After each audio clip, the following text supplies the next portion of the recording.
Et bonjour à tous, on se retrouve pour une belle histoire, la belle histoire de la semaine. Alors la belle histoire de la semaine, c'est l'histoire d'Antonia et de son oiseau. Alors peut-être que vous la connaissez, peut-être que vous la connaissez pas. Peut-être que l'endroit où j'ai trouvé cette histoire, vous le connaissez pas, ce serait rigolo. Alors donc c'est l'histoire d'Antonia. Antonia, elle a la réputation dans son village d'être la femme la plus heureuse du monde. Et effectivement, elle est tout le temps en train de chanter, tout le temps en train de danser, elle s'amuse et elle respire la joie de vivre à chaque seconde de sa vie.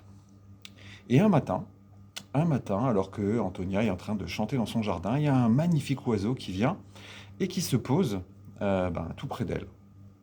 Et bien sûr, comme Antonia, elle est de super bonne humeur, toujours tout va super bien, elle accueille l'oiseau avec un grand sourire, et puis tous deux se mettent à chanter et à passer des très agréables moments. Antonia nourrit l'oiseau chante, voilà, c'est magnifique, tout se passe super bien.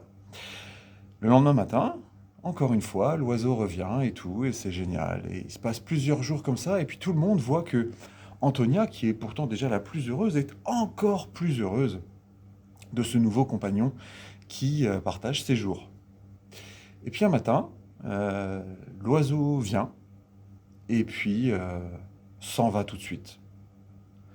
Donc là, les gens regardent et se disent: «Oh mince, le bel oiseau d'Antonia est parti.» Et puis le jour-là, Antonia, elle est pas top. La journée passe, tout le monde se dit: «Oh la pauvre, elle a perdu son oiseau.» Et le lendemain matin, Antonia chante, danse et sourit tout au long de sa journée dans son jardin, dans le village. Et là, les gens la regardent, lui disent: «Waouh, quand même, ton oiseau est parti, finalement, ça te fait rien, on dirait, hein, t'étais peut-être pas attaché à cet oiseau.»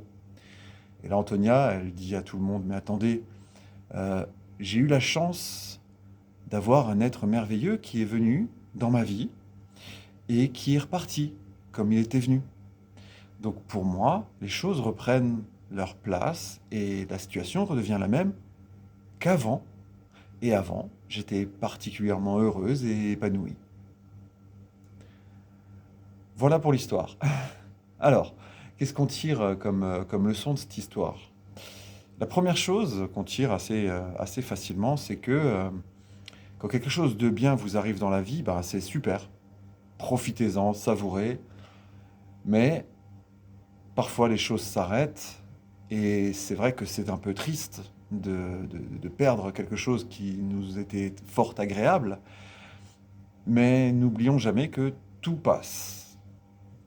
Tout passe, rien n'est éternel.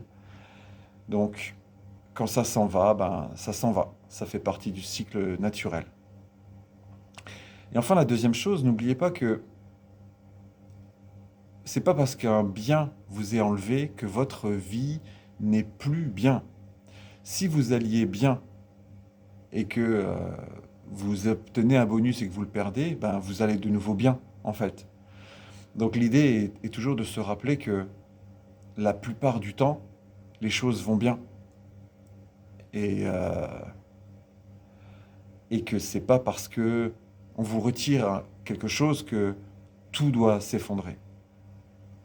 Voilà. Les belles histoires sont des vidéos un peu plus courtes, hein, donc c'est sur ça que je vais vous laisser et je vous souhaite une belle journée. À plus.